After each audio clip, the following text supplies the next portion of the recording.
Welcome to the second of our three-part special series focused on obesity. This special edition of Diabetes Day by Day is a collaborative project of the American Diabetes Association and the American Academy of Family Physicians and is sponsored by Novo Nordisk and Lilly. Obesity has emerged as a critical and common health issue. On our first podcast of this special series, we talked about how obesity has increased over the last 50 years. We talked about the consequences of obesity, which are not good, and the change in our understanding of obesity from an old opinion that it was due to a failure of will to our current recognition that obesity is a chronic disease. We'll be talking more about obesity as a chronic disease a little bit later because it's a critical issue to understand. Today, in the second podcast, we're going to discuss the treatment of obesity. I'm Dr. Neil Skolnik, Professor of Family and Community Medicine in the Sidney Kimmel Medical College of Thomas Jefferson University, and joining me is my co-host. I'm Dr. Sara Wettergreen, an assistant professor at the University of Colorado Skaggs School of Pharmacy and an ambulatory care clinical pharmacist. To help us discuss this topic, we have two guests joining us today. Dr. Susan Fiddler, who is Associate Director of the Family Medicine Residency Program at Jefferson Health Abington. Welcome, Dr. Fiddler. Thanks for having me. I'm so happy to be here today. And also joining us is Wesley Nuffer, PharmD, who is a professor and the Assistant Director of Experiential Programs in the Department of Clinical Pharmacy at the University of Colorado Skaggs School of Pharmacy and Pharmaceutical Sciences. Welcome, Wes. I appreciate the invitation to be here. This is going to be a great discussion, and we have so much to discuss. Sue, can we start with you? And can you talk to us about the importance of lifestyle modification for both weight management and also for health in general? And when we talk about that word, which we use that term lifestyle modification among clinicians, but for our audience, what does lifestyle modification mean? Can you break it down for us and tell us why it's important? Absolutely. So the hallmark of treatment of obesity really revolves around that term lifestyle modifications. But I want to highlight that it's not just obesity that matters. When we think about all of the things we're going to talk about in this section, they're really important for cardiovascular health, for other aspects of health, mental health, right? So all of these things that we're going to address carry over into other sections of your health. So just want to make that point that this is not just about weight. This is not just about obesity. This is good for general health. And when I, think about lifestyle modifications, I think most of us hear the word diet and exercise. And I don't really love those terms. I find that to be somewhat intimidating.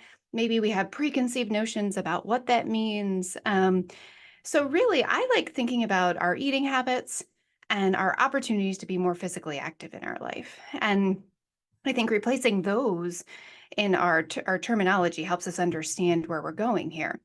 And then the third piece that we never hear when someone says diet and exercise is what are the behavior changes that help us to sustain these changes, right? So what are the things we have to think about and do to sustain changes in our life? So want to touch on all of those briefly. So let's talk about our eating habits first. Oftentimes there are some things that we talk about that make this easy. And I will say this is very hard to do. There are a few things that we usually start with, though. So the first thing we talk about high-calorie drinks. So there's a lot of opportunity to have high-calorie drinks out there. We know they don't have a lot of sustenance to them, and they're a good place to start to think about changing our eating habits.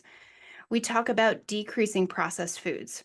And when I think about this, I think anything that comes in a box or a bag usually has pretty high processing with it.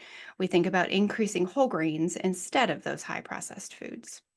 And then the third thing is increasing fruits and vegetables. This can be challenging. Fruits and vegetables can be expensive. So just a note, fresh or frozen doesn't matter.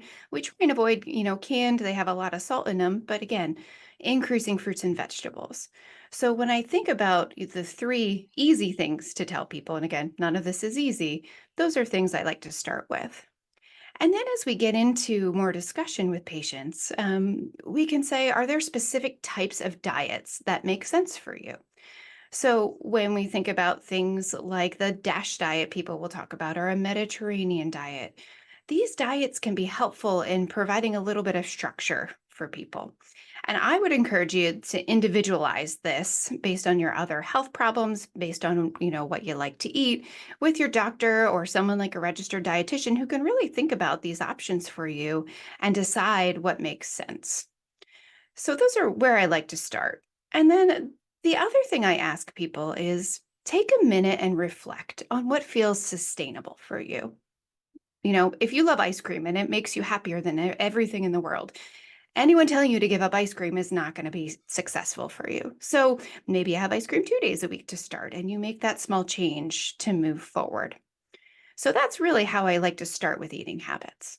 I love the way that you framed this, and it makes so much more sense to me than many other ways I've heard people talk about an approach to diet, because all I can say is I understand it and it makes it clear how to implement it. Can't wait to hear how you talk about physical activity, where I like that term so much better than exercise, because exercise can scare people.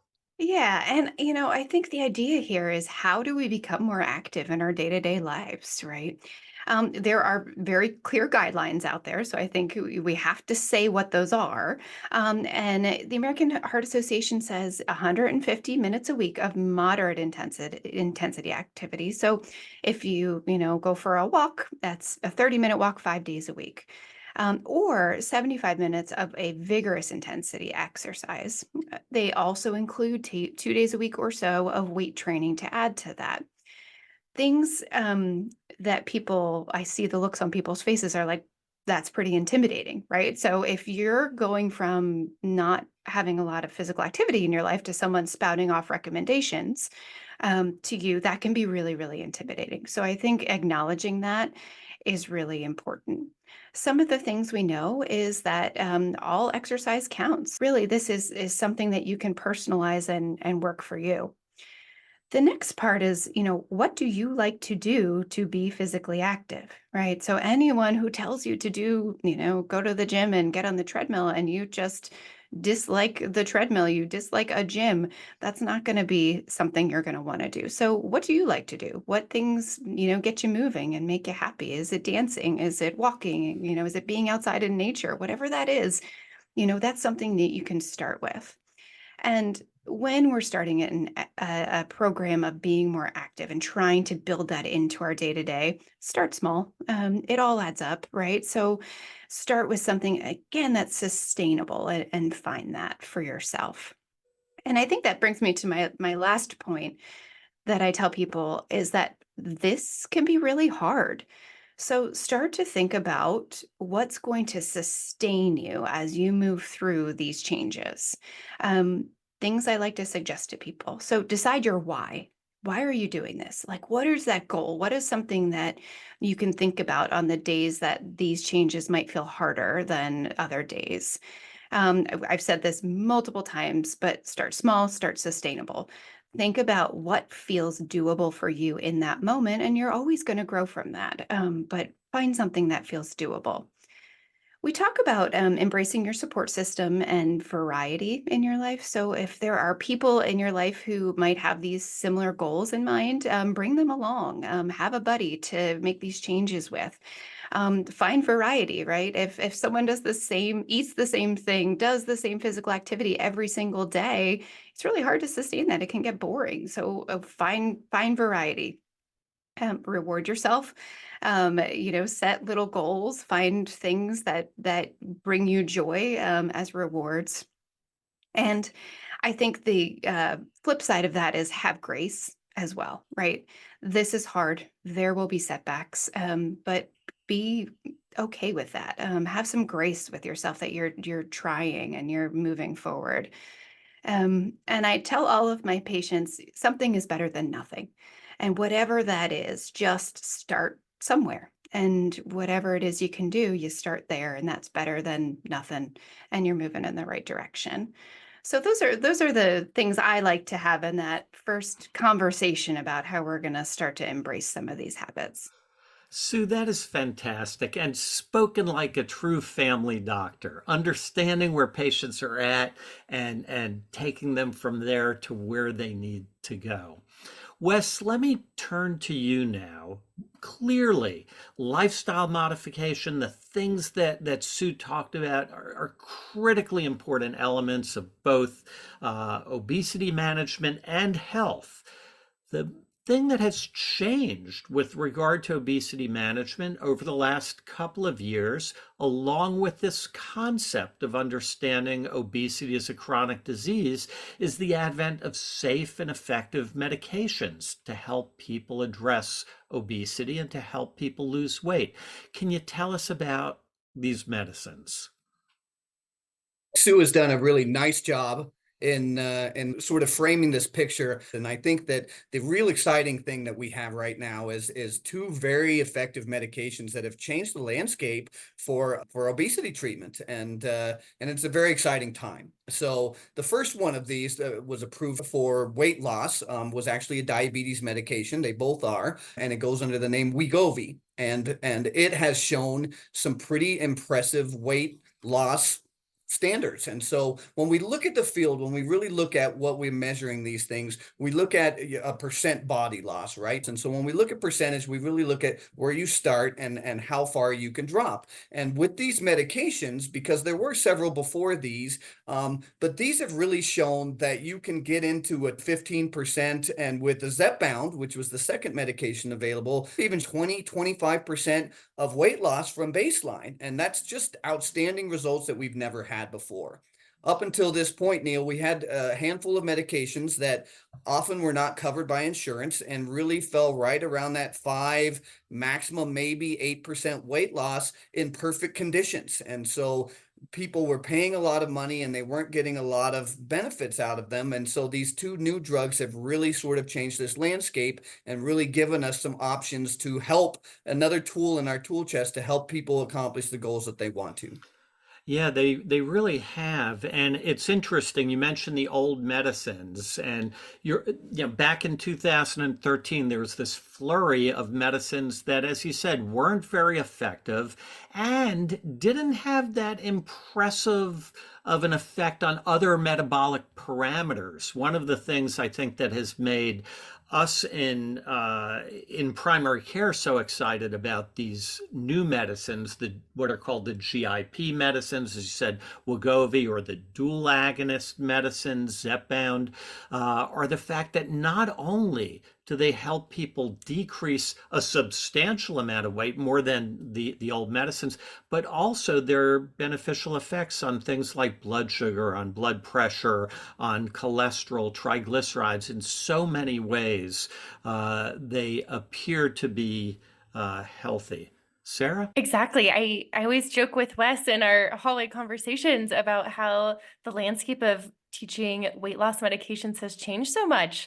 There's only been a few medications for so long, and many with intolerable side effects, and lots of pros and cons we had to weigh out.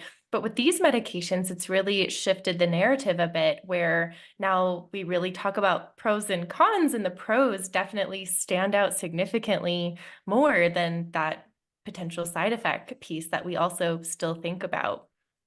Wes, now I don't want to ignore any side effects, right? We don't want to say as a pharmacist that things are completely side effect free. And so going into more detail with that, how do you weigh those pros and cons of these newer medications, especially thinking about, the potential side effects that exist? The good news here is that we're using these medications, these GLP-1 injection or dual agonist medications, in a lot of people. And so we know quite a bit about these medications at this point.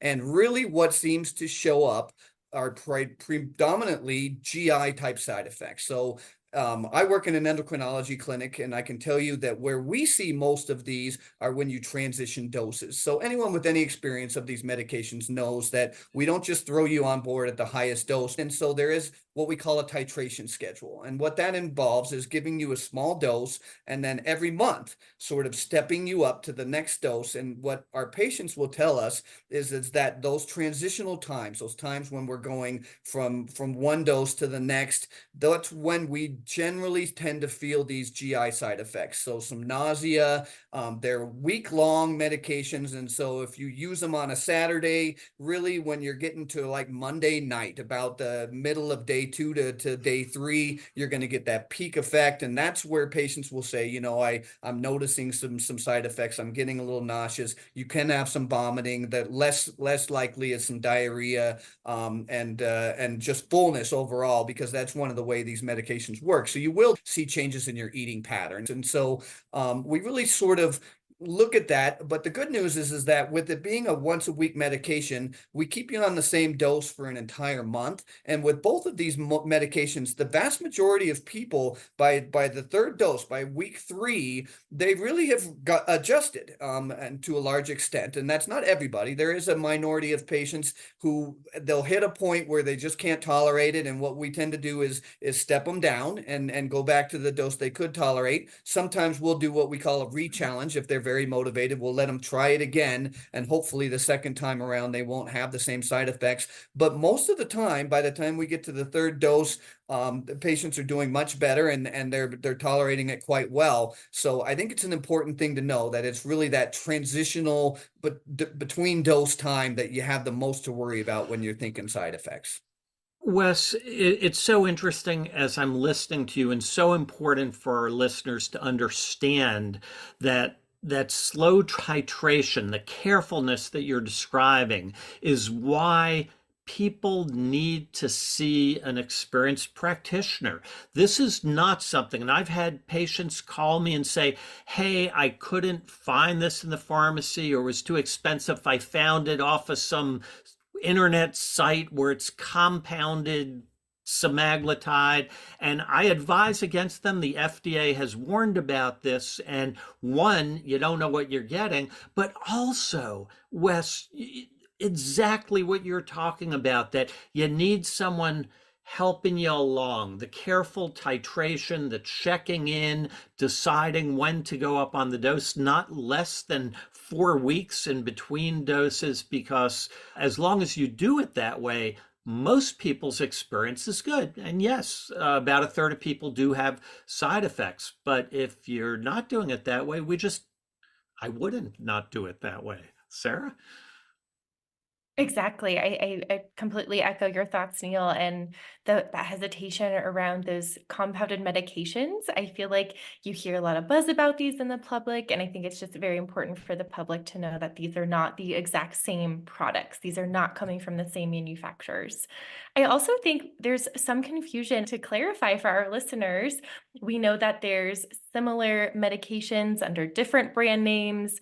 A lot of our listeners are people living with diabetes who might be using things like Ozempic, but then you hear about Wegovy and wonder, should you be on one versus the other? Would you mind clarifying for our listeners a little bit of what are the differences between those products and brands? Yeah, those are really good points. And just so our listeners, because we have a wide group of listeners who may be prescribed different things by their doctors, that so people understand those different brand names, that what we call a generic name, the chemical name, semaglutide, is the same semaglutide and Ozempic and Wegovy, branded, one for diabetes, one for weight loss, but it is the same medicine made by the same manufacturer. And similarly for people who may or may not be on one or the other, so there's no confusion, Mounjaro and Zepbound are both tirzepatide.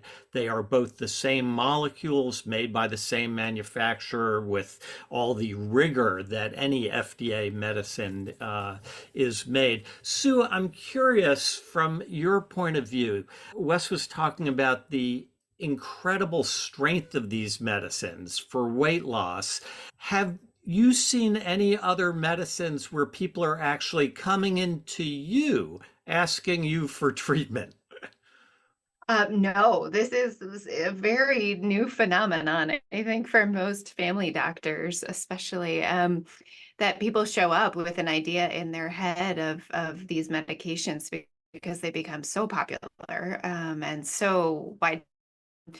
So, I think there's pros and cons to that, right? It's really nice when a patient comes in with an idea and it opens that conversation for us to have in the office. But I will also say I don't know that people fully understand how the medicines work, the side effects, the consequences, things that we need to talk about. Which again, I think is such a great reason to have a good relationship with a primary care clinician, and a primary care doctor, family doctor to talk you through these things. Dude, that's an excellent point. And I think there are just so many patient-specific factors to think about in these conversations. And it's very important to have that relationship with your family practice team, your physician, maybe a pharmacist there who can talk through some of these things with you. A few key points that I usually try to talk about with patients before they start on one of these medications relate to first the delivery. So we hinted at, we used to have medications that always had to be delivered once, even twice a day. We now have more options, including once weekly options, like most of these medications that we've been talking about today, that make it so much easier if that fits into your lifestyle much better. We also think about the actual devices each of these pens comes in. Each of them work a little bit differently. And I really think it's important to think of our patient-specific considerations and what they might find easiest to use consistently as an important factor. Another thing is those management of side effects.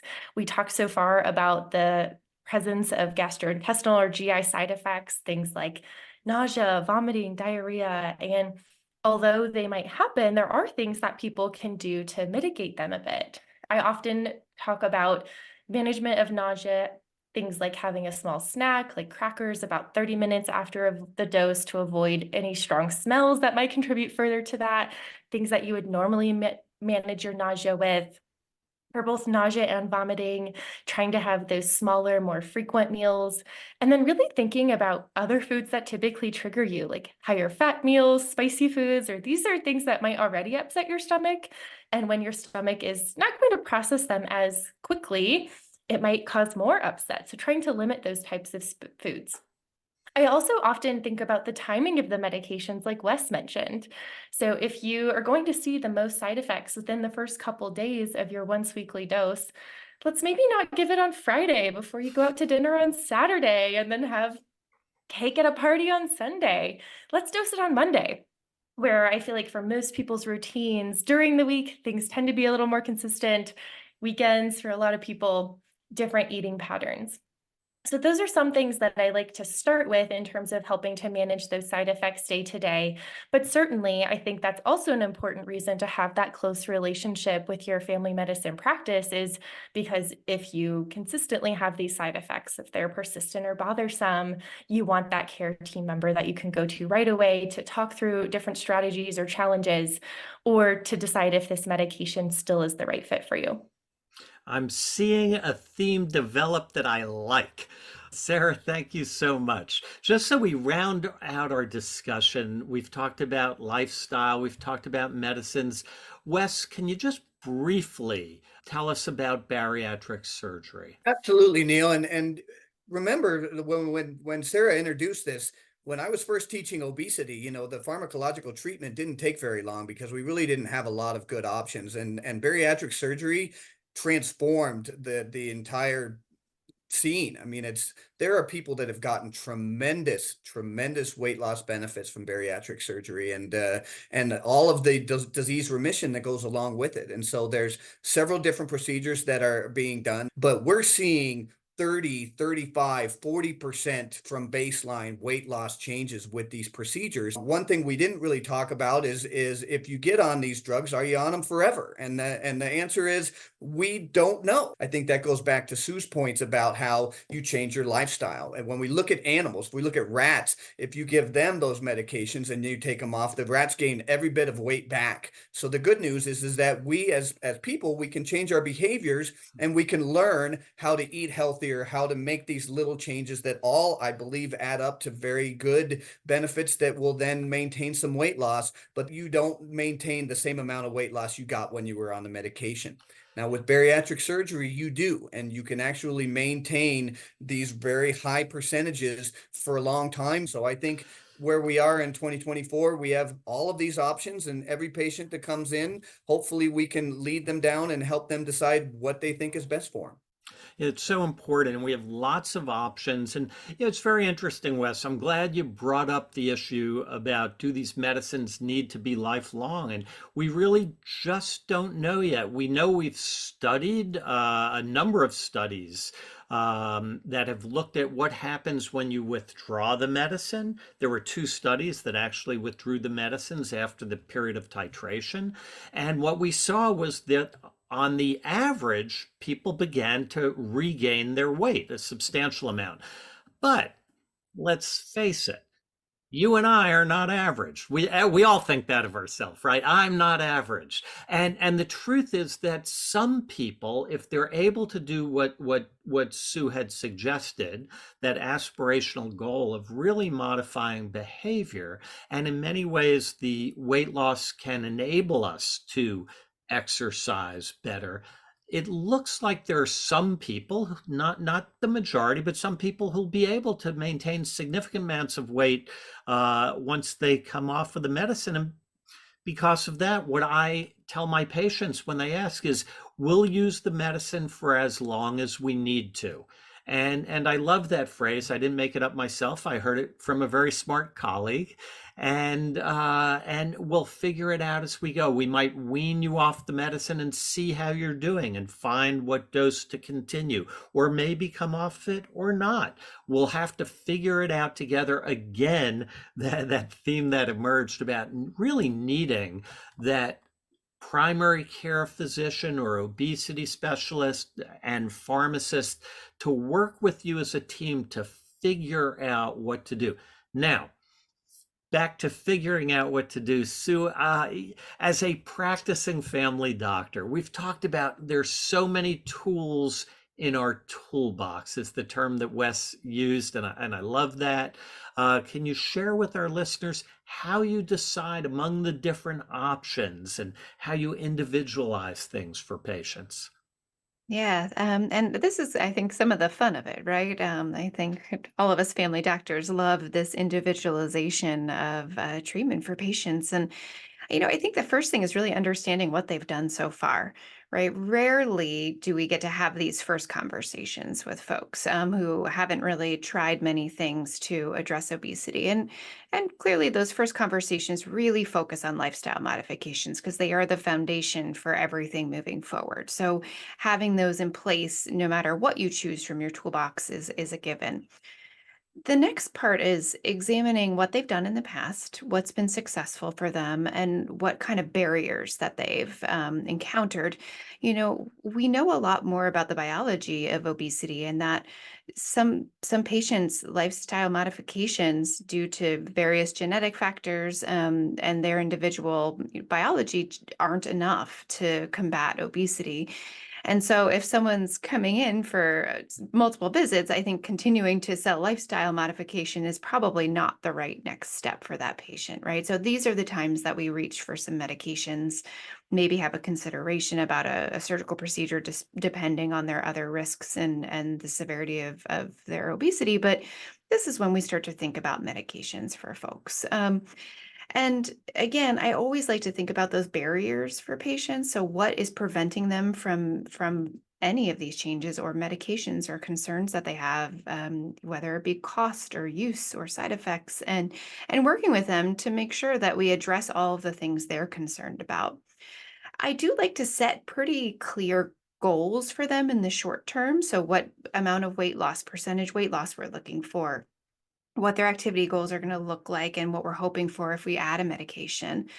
And then I think the other piece of this that data has shown is very important, and I in my personal practice find really important, is frequent follow-up. The more you see someone, the better they do. We know that from the data for sure. So I ask patients, how often do you want to come in and see me? life is busy. It's hard to get there every month. Ideally, that would be great. But like, can I see in 2 months? Do you think we could do 6 weeks? So telling them, I want to go with you on this journey. I want to be here to help you. And the more that we can meet up and talk about this, the better that your outcomes will be at the end of the day. So I think that frequent follow-up can be really helpful as well. Sue, thanks so much. Again, it's so important. You explained so nicely that this is a treatment now of a chronic disease. It's not what it used to be when we'd say, hey, just try harder, that we're working with our patients to accomplish really, really important goals, and that ongoing management with a clinician who's knowledgeable is essential. We only have a few minutes left. Wes, any final thoughts that you'd like to share with our listeners? The biggest challenge I see that we're facing is there's a lot of misinformation out there, and it's around healthcare. It's not just around these medications. It's rampant in most areas. So just make sure that you're engaging with your healthcare professionals. Talk to your family physicians, talk to your pharmacist, talk to your nurse. Make sure that you're getting it from good, reliable sources, because it's very confusing. And there's a lot of challenges, and there's shortages, and there's cost issues, and there's coverage issues, and we didn't even talk about insurance, but all these things are very frustrating to people. And I think that sometimes that leads them down a road where they could have some risks. And that's what we want to avoid, is we want to do no harm. And so engaging with intelligent, knowledgeable people and making sure you have good sources for information, I think is paramount in today's society. Critically important recommendations. Sara, your final thoughts. My final thought is really just to tell our listeners that we see you, we hear the challenges that people are facing with their weight. I had a patient tell me about how she felt like she was fighting every calorie, fighting every pound, and it felt like it was this impossible journey to lose weight until she started taking one of these weight loss medications that we've talked about today, and how it really transformed her relationship with food and with her body. And so just to share that there is hope out there, and that your team, your medical team, can help decide what that next step really looks like and how they can best support you in your journey. Sara, I'm so glad you talked about that, because it really has changed the struggle around weight loss, the experience of trying to accomplish weight loss. Sue, any final thoughts you'd like to share? Yeah, it's been great to hear from everybody. And I think this idea that this isn't easy, no matter which route you choose. All of this can be challenging. Partner with your medical team. And again, the two biggest things I think in life in general is have grace with yourself and start small and find your way through that way. No one's expecting anyone to tackle the world in one foul swoop. So have grace, start small, and partner with your medical team to help move you forward. I love it. Sue Fiddler, thank you for joining us. Thanks, Neil. Wesley Nuffer, thank you as well for joining us. Appreciate the opportunity. And Sara, it is always a pleasure co-hosting this with you. So good to be here again. And most importantly, to our listeners, thank you for joining us on the second of a three-part series on obesity, a collaborative project of the American Diabetes Association and the American Academy of Family Physicians. This is sponsored by Novo Nordisk and Lilly. We look forward to you joining us for the third part of this series, where we'll focus on how to talk to your doctor about obesity treatment. If you have thoughts or comments that you would like us to share, just call and leave us a message at 703-755-7288. We'd love to hear from you. For the American Diabetes Association and the American Academy of Family Physicians, I'm Dr. Neil Skolnik.